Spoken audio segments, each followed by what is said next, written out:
Hello children, I'm Prasangi Sabaragamua from Department of Education, Central Province, and welcome to my literature lesson today.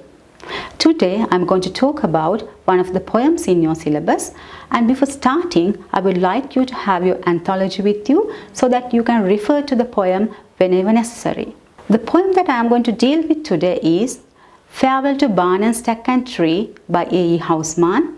I'm sure you have already done the poem at school with your teacher, so I'm not going to explain the poem to you line by line, but in my discussion I'll be talking about the conflict in the poem and the techniques used by the poet to bring out the conflict. Before moving into the first part of the discussion, let's get a little bit of background of the poem. The poet A.E. Housman, an English poet, is most famous for his collection of poems called Shropshire Lad, which was published in 1896. And this particular poem, Farewell to Barn and Stack and Tree, is one of the poems in that collection. Have you read the poem before, children? I'm sure you have. Did you notice that there's a story in the poem? Yes, it's a narrative poem and it tells you a story. So what is the story here? It tells you the story of a person who has committed murder, who has killed his own brother, presumably due to a triangular love affair. The two brothers have broken into an argument regarding the love affair, and the speaker has killed his brother out of sudden anger. And now the speaker has to leave his family, his friends, his village, and he has to run away to escape from law. So in this poem, he is bidding goodbye to a person called Terence, most probably his friend, and to his village and to his familiar surroundings. And at the same time, he is confessing his crime, the murder he committed, to his friend Terence. So that is basically the story in the poem. Right, now let's turn into the conflict in the poem. What is a conflict, children? A conflict is a clash or a fight or a disagreement between two parties. So is there a conflict in this poem? Yes, there is a conflict between two brothers. It appears to have originated from love, as I told you before, a triangular love affair. Look at these two lines from the 5th stanza of the poem. I wish you strength to bring you pride and a love to keep you clean. A love to keep you clean. What does that mean? It means that a love to keep you away from trouble? Yes. The two brothers have been in love with the same woman, and this woman had not been very faithful to them. So there had been an argument between the two brothers, and it has led to a gruesome crime, a senseless crime by the speaker. So the speaker's love had not been able to keep him away from trouble. It has led to disaster, destruction and misery. And this crime is actually a result of sudden anger. It's not a premeditated act, not a pre-planned act. Look at this stanza from the poem. The sun burns on the half-mown hill, by now the blood is dried, and Maurice amongst the hay lies still, and my knife is in his side. Here we see that the two brothers have gone to the field to engage in their day-to-day activities, to engage in their routine activities. But this argument has broken suddenly and it has led to murder.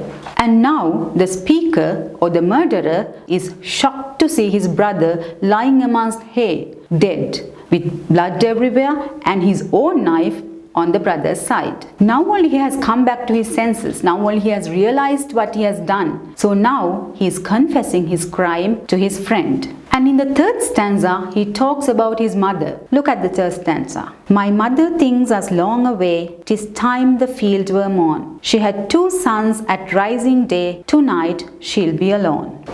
Look how his agony on the thought of mother's pain is being brought out in the poem dramatically. Can you imagine the plight of this poor woman who had 2 sons in the morning and by night she has none? One is being killed and the other has to run away because he is a murderer now. Because of this crime, the speaker has to run away from his familiar surroundings, from his village. And it seems that he's not only running away from his village, but also he's running away from his own conscience as well.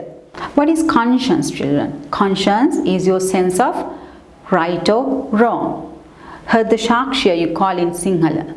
Look at the fourth stanza of the poem. And here's a bloody hand to shake, and oh man, here's a goodbye. We'll sweat no more on scythe and rake, my bloody hands and I. This stanza brings out a deep sense of guilt. And the phrase, oh man, shows how depressed the speaker is, how shocked he is. His hands are stained with blood. So apparently the speaker is shocked at what he has done, and he is full of regret and remorse. He has now realized the seriousness, the gravity of what he has done. And in fifth stanza, he is describing, or he is expressing his regret towards what he is going to miss in his life. I wish you strength to bring you pride and a love to keep you clean. And I wish you luck come Lammastide at racing on the green. Here he wishes his friend Terence things that he will not have in his life. Mundane, ordinary things that he had been enjoyed till now, and he's going to miss them in the future. He will never be able to lead an ordinary life again. So children, we saw here that the speaker is not a bad person. He has committed this murder out of sudden anger. He has not premeditated this crime. It's not a pre-planned crime. So what are the consequences of this senseless act he has committed? What is its impact on him and people around him? Maurice, most probably another young man, lost his life in vain, and his mother, who had 2 sons, has now lost both of them. And the speaker has now become a criminal who's running away from law. He will never be able to be an ordinary person again. He will never be able to enjoy life as an ordinary person again. And at the same time, he will have to live with this stigma, this dishonor, being a murderer, and the guilt inside him, which will never go away. Look at this stanza of the poem. Long for me the rick will wait, and long will wait the fold,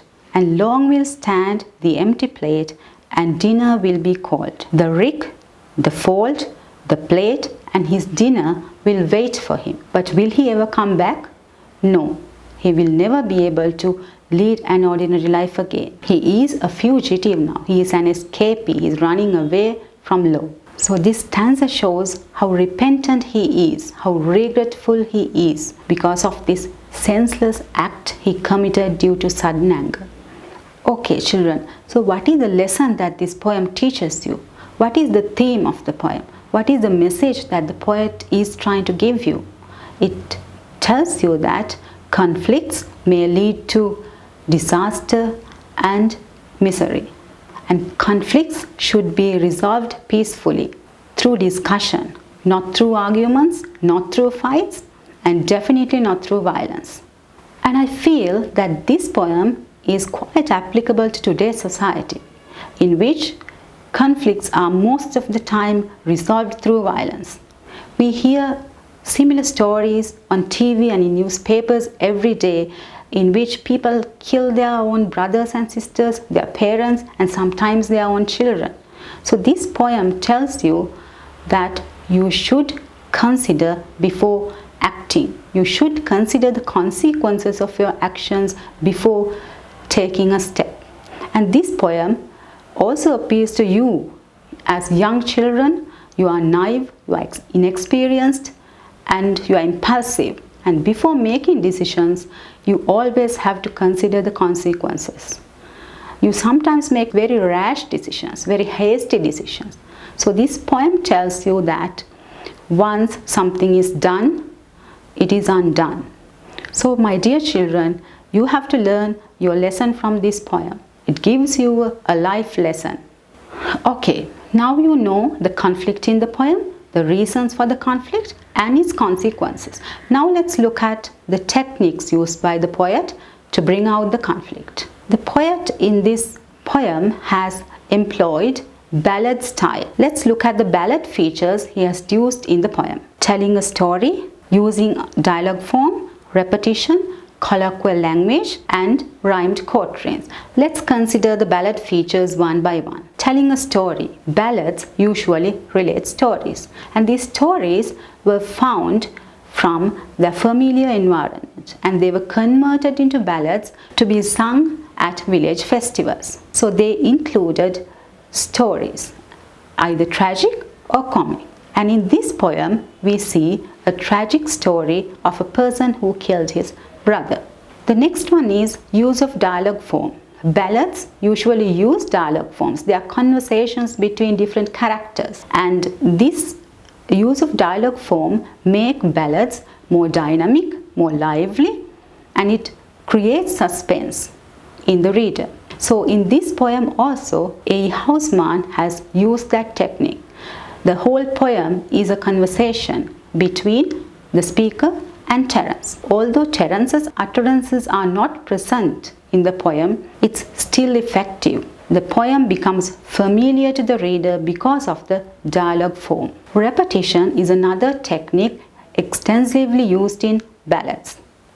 Repetition is used in ballads to make it easier to the audience to follow the ballad and sing along. So in this poem also, you see places where repetition is used. Farewell and bloody are being repeated to heighten the effect. Look at the last stanza of the poem, which is full of repetition. Long for me the rick will wait, and long will wait the fold, and long will stand the empty plate, and dinner will be cold. Can you feel the rhythm created by repetition in this stanza? Yes, so repetition helps you to create rhythm. Next, the use of colloquial language, which is typical to ballads.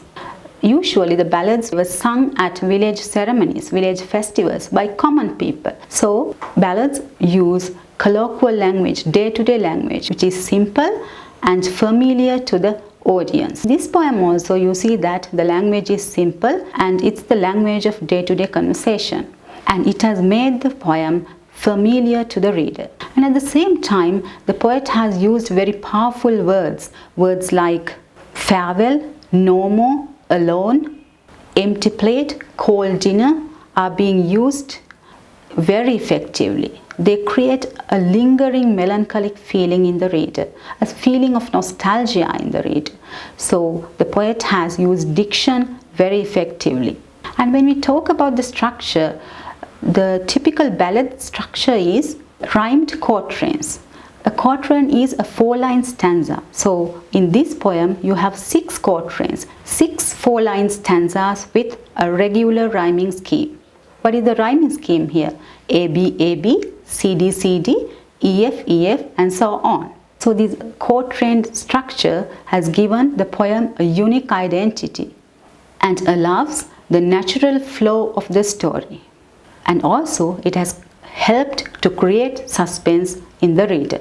So it's quite evident that ballad features have contributed a lot to highlight the conflict, to emphasize the conflict in the poem. There are some other techniques that the poet has used in his poem. Let's look at them. Alliteration occurs when words beginning with similar letters are placed closer to each other, as in the example Half Moon Hill, her sound in Half Moon Hill. That is alliteration. And here you have another phrase, Seven Show, again alliteration. This has helped the poem to be more colorful and an enriched experience to the reader. And also images used by the poet. He has used a lot of images which are associated with Seven Show, this pastoral landscape of Seven Show. Words like barn, stack, tree, rick, scythe, those are images associated with this rural landscape, and they have given the poem an authenticity. Another point to highlight about techniques is the narration, which is not linear. It's broken up into non-sequential fragments of the speaker's memory, and it emphasizes the mentality of the speaker, a mentality of a person who has killed someone, his shock and his tension. Okay, so we saw that the poet has used a lot of techniques to bring out the conflict in the poem, and he has been very successful in doing that. The poem creates a vivid imagery and it's full of suspense. Now we have come to the end of today's discussion. Let me tell you 2 model questions based on the poem. Actions caused by sudden anger result in disastrous consequences. Explain with examples from the poem Farewell to Barn and Stack and Tree by A.E. Housman. And another question you might get is, discuss the ballad characteristics of the poem Farewell to Barn and Stack and Tree by A.E. Housman. Now children, you learned something about the poem. Try to develop an answer, essay type answer to these questions. Just jot down the points and see whether you can develop an answer. The way to develop an essay type answer will be dealt with in another video. So till then, try to develop your own answer. So I think you gained some knowledge from my video today, and until we meet again, thank you and have a nice day.